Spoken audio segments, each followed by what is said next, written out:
My husband looked me dead in the eyes and said, "You're nothing but a broodmare, not my real match."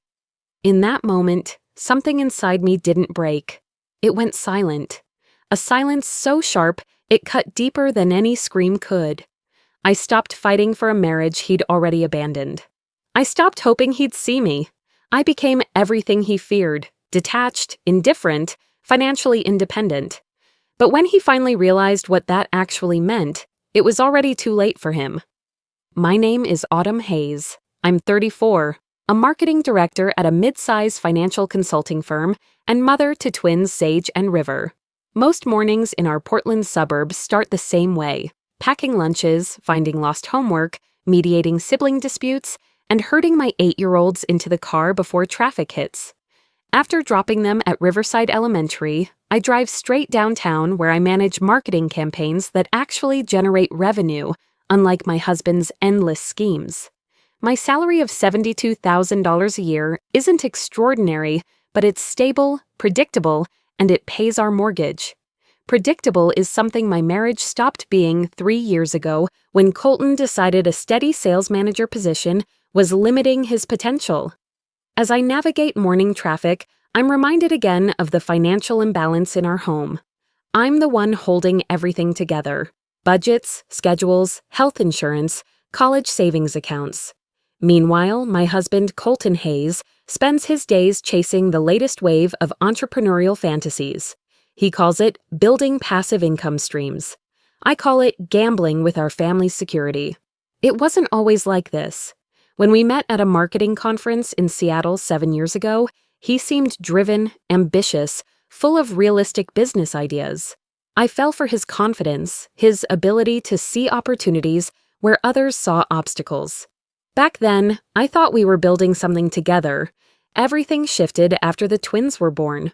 While I returned to work after maternity leave, juggling client calls during nap time and pumping breast milk between meetings, Colton quit his job to pursue his first revolutionary business idea: dropshipping fitness equipment. That venture lasted 8 months and lost us $12,000. Next came cryptocurrency trading, then affiliate marketing, then a multi-level marketing scheme selling wellness supplements. Each failure was followed by the same speech about learning experiences and getting closer to the breakthrough. The more I shouldered the financial responsibility, the more he drifted into his entrepreneurial bubble. I remember lying awake some nights, calculating whether my salary alone could cover our expenses if his latest venture collapsed. It always could. That realization should have been empowering, but instead it felt lonely. The cracks widened as his rhetoric changed.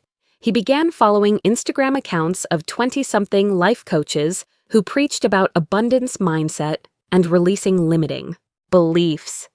He'd quote their posts at dinner, telling me I had scarcity thinking because I wanted him to contribute to our household income. He said I didn't understand his vision, that I was too focused on security to see where he was headed. Each comment chipped away at something inside me. I started to realize I was no longer his partner.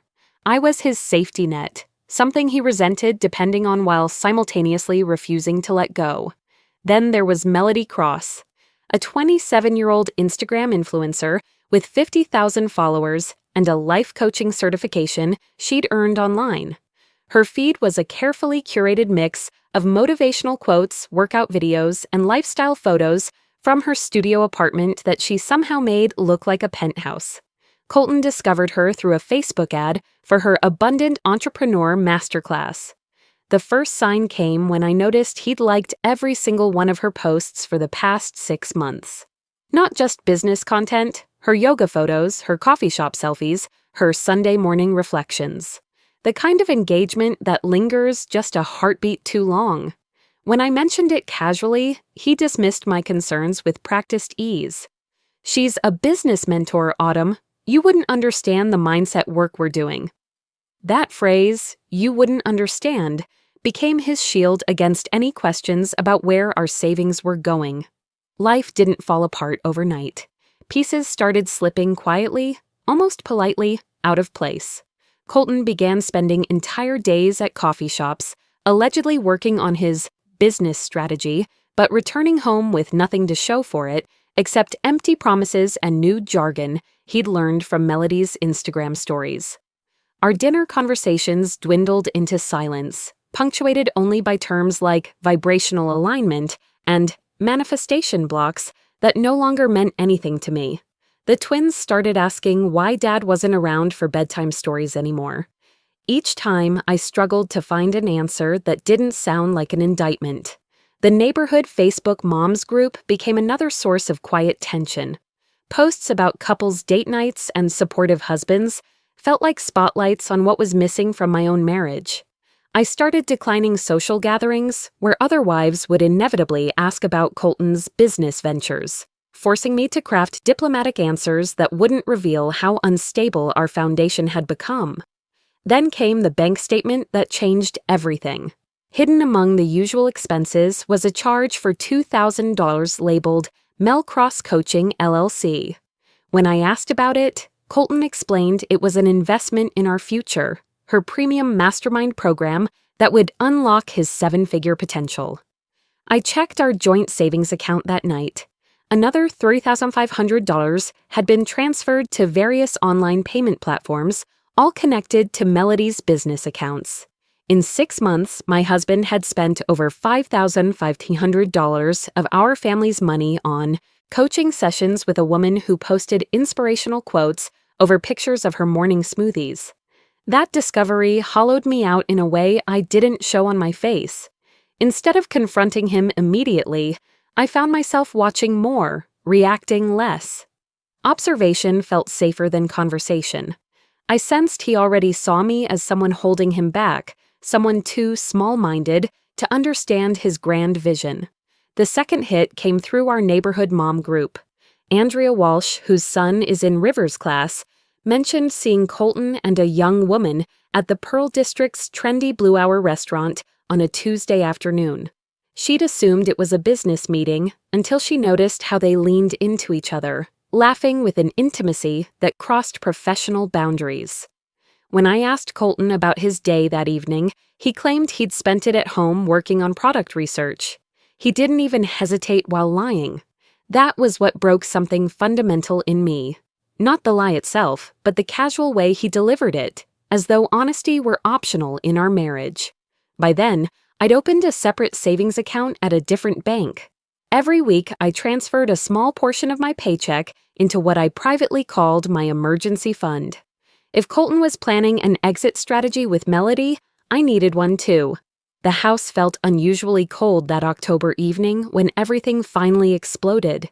I'd worked a 12-hour day managing a crisis for our biggest client, rushed Sage to urgent care for what turned out to be strep throat, and still managed to pick up River from soccer practice. All I wanted was a moment of quiet, a breath, anything that resembled peace. Instead, the house felt hollow when I walked in, as if whatever warmth used to live there had already slipped out through the cracks. Colton stood in our kitchen, scrolling through his phone with deliberate focus. His face was set in that distant expression I'd grown familiar with, the look of someone interrupted while doing something more important. I tried to bridge the gap, even though something inside me warned against it. "Long day?" I asked softly, hoping he might acknowledge the exhaustion in my voice, maybe even ask about Sage's doctor visit. But he didn't look up. Instead, without raising his eyes from his screen, he said the words that would carve a permanent line through the rest of my life. "You're nothing but a broodmare to me, a way to have kids, not a real partner." The words hit with such cold precision, I couldn't react at first. His tone was flat, steady, almost practiced, as if he'd rehearsed saying it until he could deliver it without emotion. He kept scrolling through what I could now see was Melody's Instagram feed, as if her sunset yoga poses deserved more attention than the woman who'd just walked through his door. "You don't have abundant thinking anymore," he continued, still not looking at me. "You block my growth with all your fear-based questions about money and stability. Melody actually gets my vision. She supports my expansion instead of trying to keep me small." I stood there frozen, feeling my heartbeat thunder against ribs that suddenly felt too tight. I waited for anger or tears, or anything resembling a normal response. But nothing came, just a crushing pressure in my chest, as if someone had reached inside and squeezed until all the air left my body. Still, I stayed silent. Then he added, in the same casual voice he might use to comment on the weather, "We're basically co-parents now. I need a real partner for the level I'm moving toward." That was his final strike. Not said in anger, not thrown out during a fight, but delivered like a business decision he'd already made long before I walked into that kitchen. In that moment, I understood that he didn't see me as a person anymore, much less his equal. I was a function, a role he'd outgrown and now wanted to discard. I didn't argue. Something inside me snapped so cleanly it felt like clarity. I stepped back from the counter, my voice gone, my body moving on pure instinct. I walked to our bedroom, my bedroom from that moment forward, and shut the door quietly behind me. Standing in front of our dresser mirror, I barely recognized the woman staring back. I whispered to her, steady and certain, "If he sees me as nothing more than a broodmare, then starting tomorrow, I will become exactly what he fears most, completely independent." That night, instead of crying, I opened my laptop. I created a folder and named it Exit Strategy. Line by line, I began documenting every financial irresponsibility, every moment he'd chosen his entrepreneurial fantasies over his family, every red flag I'd been too hopeful to acknowledge. I knew then that this wasn't a reaction. It was the beginning of the end, the moment I finally chose myself over the ruins of what we used to be. I woke before sunrise the next morning, not from anxiety, but from an eerie sense of clarity. The emotional fog from the previous night had lifted, leaving behind something harder and more focused. I moved through the house efficiently. Breakfast, lunch packing, getting the twins ready for school. For the first time in months, Colton wasn't part of my mental checklist. He appeared in the kitchen as I was gathering my work files. He watched me for several long seconds, as if trying to reconcile the woman he'd dismissed last night with the one moving purposefully before him. "Do you want to talk about what I said yesterday?" he asked, his voice carrying a hesitant edge. "No," I replied simply. Not cold, just factual. That one syllable unsettled him more than screaming would have. He'd expected tears, drama, some emotional reaction he could later reference as evidence of my instability. What he got instead was professional competence. At work that day, I kept my phone face down, ignoring his usual stream of messages about his schedule and his needs. I didn't ask if he'd be home for dinner. I didn't update him about the twins' activities. I didn't even mention that my boss had asked me to consider applying for the regional marketing director position that would open next year, a 30% salary increase I once would have discussed with him automatically. That silence became my new language. It was the only one he'd earned. Each evening after the twins went to bed, I opened the Exit Strategy folder. I recorded the times he left for his business meetings, the times he returned, the school events he skipped. I added screenshots of charges to Melody's various coaching programs. I documented every phrase he'd used to diminish my concerns about our finances. By putting everything into words, I stripped his chaos of its power over me. During this time, I also started building my own foundation. I contacted 3 divorce attorneys for consultations. I researched Oregon's property division laws. I calculated what my household budget would look like on my salary alone, and realized I'd been essentially supporting us for 2 years already. Most importantly, I started my own side business, freelance marketing consulting for small businesses. Working evenings and weekends, I quickly gained 3 clients who paid me more per project than Colton had contributed to our household in months. Every invoice I sent was money that belonged entirely to me. As the weeks passed, Colton grew increasingly uneasy. He noticed I dressed differently, professional clothes that fit properly, subtle makeup, posture that no longer folded inward. When I stayed late at the office for a client dinner, he demanded to know where I'd been. "You said you wanted distance," I replied calmly. "I'm giving you exactly that." It was the truth, and he knew it. For the first time, he seemed uncertain of his footing. I'd moved into the guest room under the pretense of working late without disturbing his sleep. I stopped asking for his help with the twins and handled everything myself, letting them grow accustomed to me being the reliable parent. Every decision was strategic, documented, building toward the inevitable. The Facebook mom group dynamics became more revealing during this period. Posts about date nights and supportive partners highlighted the growing gap in my own marriage. When Sarah from down the street asked why Colton never attended school fundraisers anymore, I simply said he was focused on his business development. The other mothers nodded sympathetically, but I caught the glances they exchanged. They were already forming their own conclusions about his priorities. Even more telling was how the group responded when I mentioned needing recommendations for a good family attorney. Just for some consultation on financial planning, I explained. The immediate flood of private messages told me everything I needed to know about how common my situation really was.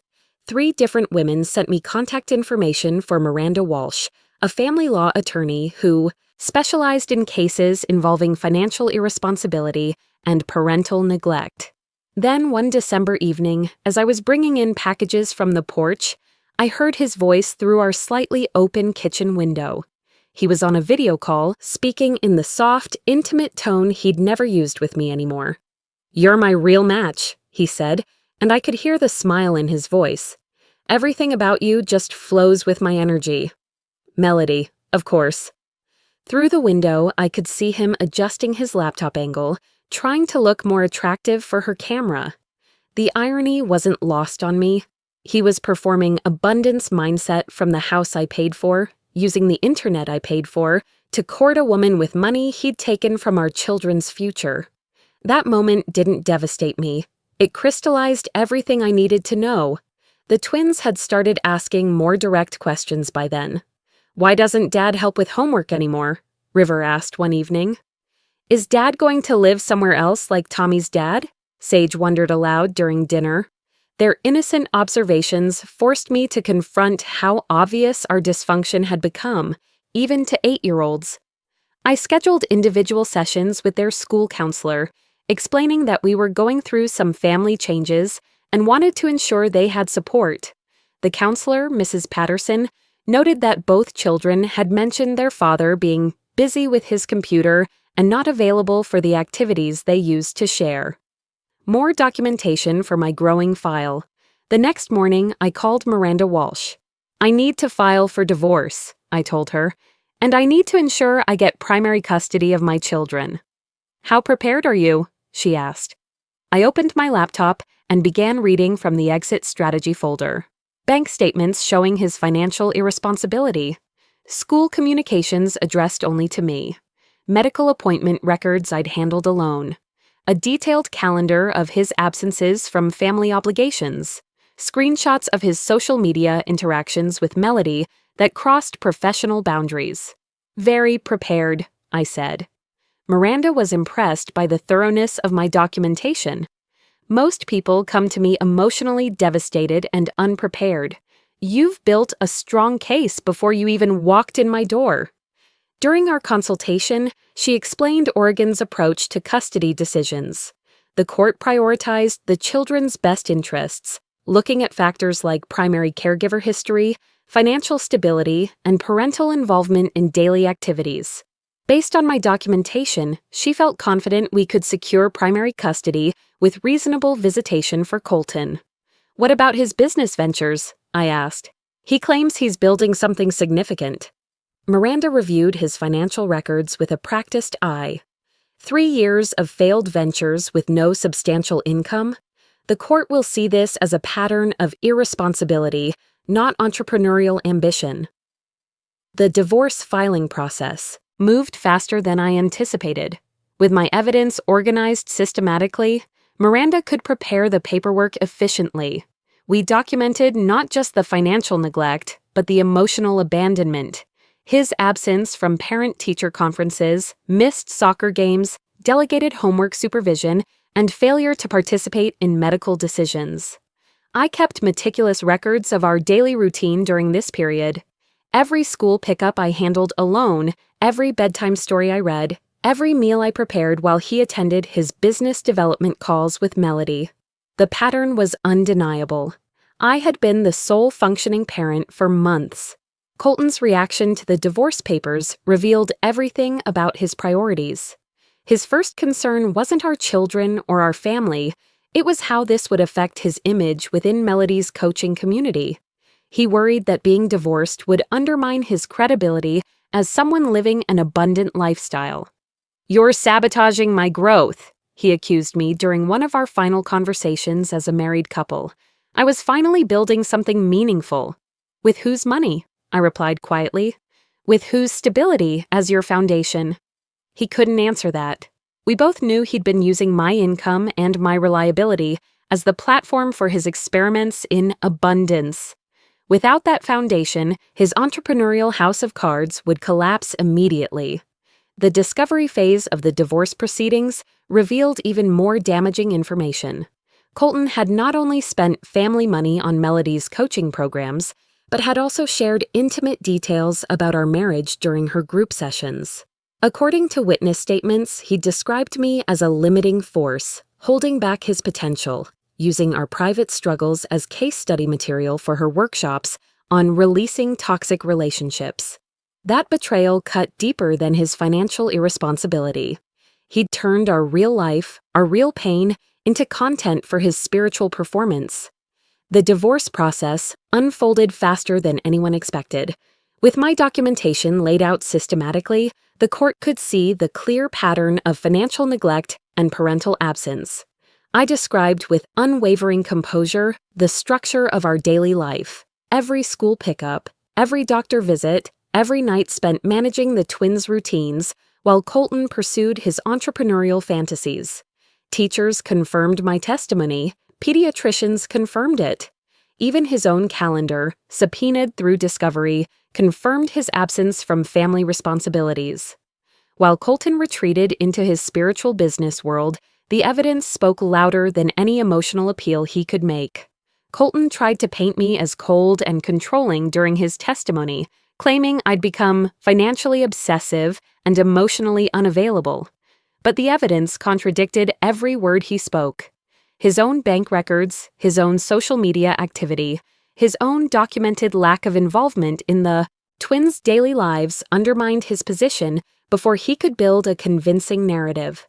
The judge reviewed our financial records with particular attention to his pattern of spending family resources on personal development programs while contributing no income.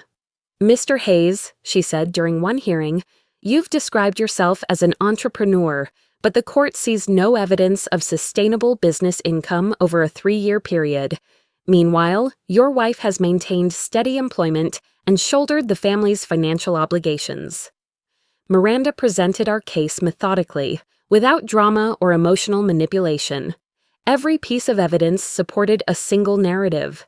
I had been the responsible parent, the reliable provider, and the stable foundation while Colton pursued increasingly expensive fantasies at our family's expense.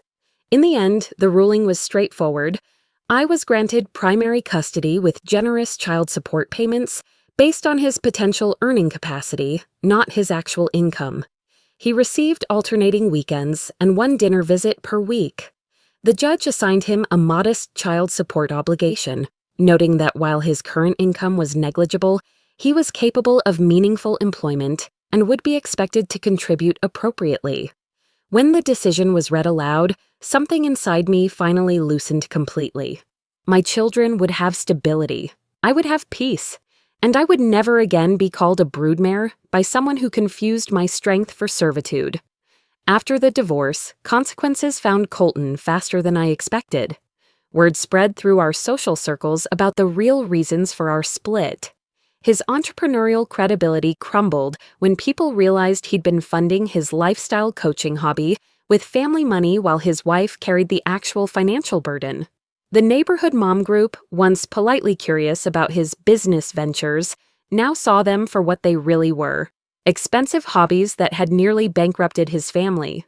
When school fundraising committees stopped inviting him to volunteer, mainly because he'd never shown up anyway, he began to understand how thoroughly his reputation had shifted. Even Melody distanced herself once his divorce became public knowledge. Instagram life coaches need to maintain their image of attracting successful, abundant partners, not men who lose custody battles and face child support obligations. Her posts about releasing energy that no longer serves your highest good seemed particularly pointed during the weeks following our court proceedings. I did the opposite of crumbling. I thrived. I accepted the regional director position, which came with a $95,000 salary and better benefits. The twins and I moved into a beautiful townhouse closer to their school, with a yard where they could play and bedrooms that felt like home instead of a way station. The children adapted to our new routine with remarkable resilience. Weekend mornings became special. Pancakes together, visits to Powell's bookstore, walks along the Willamette River. They told me I laughed more now, that our house felt lighter without the constant tension of their father's financial anxiety and emotional distance. I even started dating again, not desperately, not to prove anything, but because I remembered what it felt like to be valued by someone who saw my worth. Dr. Zach Foster, a pediatric chiropractor I met at Rivers Sports Physical, treated me like a partner from our first conversation. He asked about my work, listened to my opinions, and never once suggested I was limiting his potential by expecting basic respect and honesty. Then one evening, 8 months after everything was finalized, Colton appeared at my front door. His confident posture had collapsed into something smaller, more desperate. The entrepreneurial swagger was gone, replaced by genuine panic and what looked suspiciously like financial desperation. "I made a mistake," he said, his voice cracking slightly. "Melody was just using me for content for her coaching programs. She's with some tech executive now, someone with real money. None of my business ideas worked out. No one takes me seriously anymore." He asked for another chance, a fresh start, a way back into the stability he'd thrown away so carelessly. He mentioned that his current living situation, a studio apartment he could barely afford, wasn't suitable for the twins during his visitation weekends. He implied that reconciliation would solve everyone's problems. I looked at him calmly, seeing not the man I'd once loved, but the lesson I'd needed to learn about my own worth. The desperation in his eyes didn't move me to pity. It confirmed every decision I'd made over the past year. "Did you forget?" I said, my tone gentle but unmistakably final. "I'm just a broodmare, and we're only co-parents now." The moment those words left my lips, his own words, delivered back to him with perfect clarity, his expression collapsed completely. He understood finally that the damage he'd caused wasn't something time or regret could undo.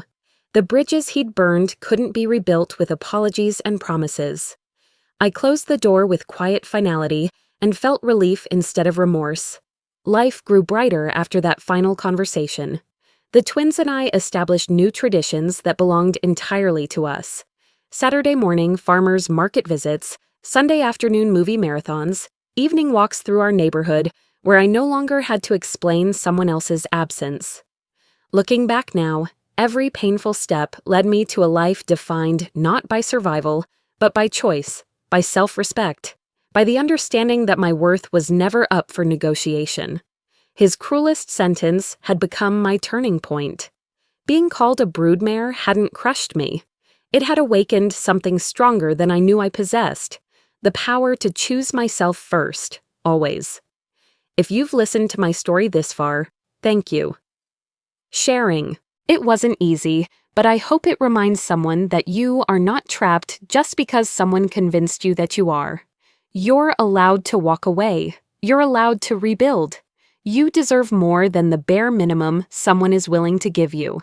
Before you go, if my story resonated with you, please consider subscribing to the channel. Your support helps me keep telling stories that are real, raw, and sometimes difficult, but necessary. Let me know in the comments where you're listening from. You'd be surprised how much strength comes from knowing someone else out there is hearing you. Thank you for being here. And wherever you are in your own story, I hope you choose yourself too.